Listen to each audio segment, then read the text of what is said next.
જામનગર શહેરની 3 ઘરફોડ ચોરીનો ભેદ ઉકેલાયો છે. મૂળ યુપીનો અને હાલ જામનગરમાં સેનાનગર વિસ્તારમાં વસવાટ કરતો એક શખ્સ ઝડપાયો છે. 23 વર્ષીય જ્ઞાનેન્દ્રસિંહ જાટ નામના શખ્સની એલસીબી પોલીસે ધરપકડ કરી છે. આરોપી પાસેથી પોલીસે 27 તોલા સોનું, 120 ગ્રામ ચાંદી, રોકડ અને મોબાઈલ ફોન કબજે કર્યો છે. પોલીસે કુલ ₹21,53,350નો મુદ્દામાલ જપ્ત કર્યો છે. ત્યારે ચોરીમાં સંડોવાયેલા અન્ય એક સંદીપ મોતીલાલ રાઠોડ નામના શખ્સની પોલીસે શોધખોળ હાથ ધરી છે. આરોપીઓ સર્વિસ સેન્ટરમાં કામ કરતા અને બંધ રહેણાંક મકાનને નિશાન બનાવતા હતા. જામનગર શહેરમાં એક જે ચોરોની જે એક ટોળકી છે અને જામનગર એલસીબી દ્વારા પકડવામાં આવેલ છે અને આ વતી હું જામનગર એલસીબીને બધાઈ આપું છું કે એક સરસ કામગીરી જામનગર એલસીબી પીઆઈ લગારિયાના નેતૃત્વમાં કરેલ છે. અને આ ચોરીની ઘટના છે જામનગરના સીટીસી ડિવિઝન પોલીસ સ્ટેશનમાં જે અમારા ફરિયાદી છે પ્રફુલભાઈ રમણીકભાઈ ચૌહાણ અને ઘરે એક ચોરી થયેલ હતી અને જેમાં લગભગ 6 લાખને આસપાસની ટોટલ ચોરી હતી, જેમાં નગદ અને સોનાના દાગીના પણ હતા. આને અલાવા 10મા મહિનામાં 2024માં પણ એક માયાબેન રામજીભાઈ ચંદ્રાને ઘરે પણ એક ચોરી થયેલ હતી અને આ ચોરી લગભગ 4 લાખની આસપાસની ચોરી હતી. આને અલાવા એક 10/2/2025ના એક ઓર ચોરી થયેલી હતી, રાકેશભાઈ રમાશંકરભાઈ સિંહ, આને ઘરે પણ એક ચોરી થયેલી હતી. અને આ જે બધી જે ચોરીના બનાવ હતા, આ બનાવમાં સોના ચાંદીના દાગીના અને રોકડ રકમ ગયેલ હતી. જામનગર એલસીબી દ્વારા એક સરસ કામગીરી કરેલ, જેમાં આ ચોરોની જે ટોળકી છે આને પકડી પાડેલ છે.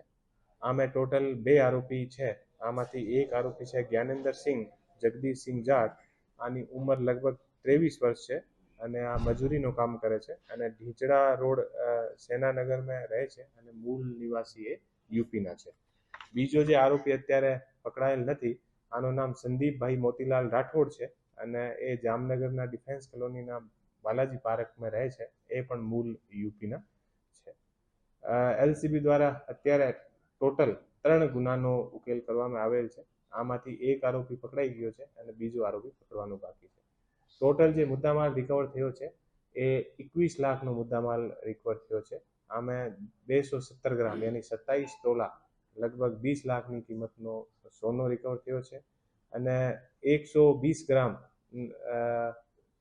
ચાંદીના દાગીના અને રોકડ રકમ 1 લાખ ના આસપાસ રોકડ રકમ અને એક મોબાઈલ, ટોટલ 21,53,350 રૂપિયાનો મુદ્દામાલ પોલીસ દ્વારા રિકવર કરવામાં આવેલ છે.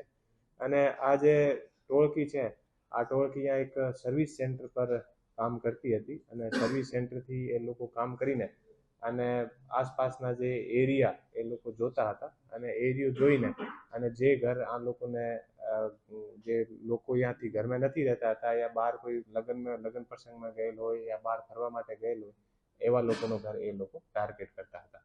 અત્યારે પોલીસ દ્વારા બધાથી પૂછપરછ ચાલુ છે અને બીજા કઈ ગુના એ આ લોકો દ્વારા કરવામાં આવેલ છે, આનું પણ અત્યારે જે તપાસનું કામ ચાલુ છે. નવા ગુના અને બીજી કોઈ પણ વસ્તુ આપણે ધ્યાન પર આવશે તો અમે પ્રેસ નોટના માધ્યમથી મીડિયામાં મૂકશું.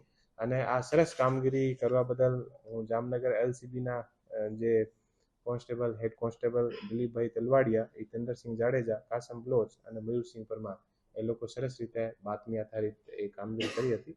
તો એલસીબીના પીઆઈ લગારિયા, પીએસઆઈ મોરી અને પીએસઆઈ જે કાંટળિયા અને આની બધી ટીમને હું ધન્યવાદ આપું છું, બધાઈ આપું છું અને સરસ કામગીરી બદલ બધાને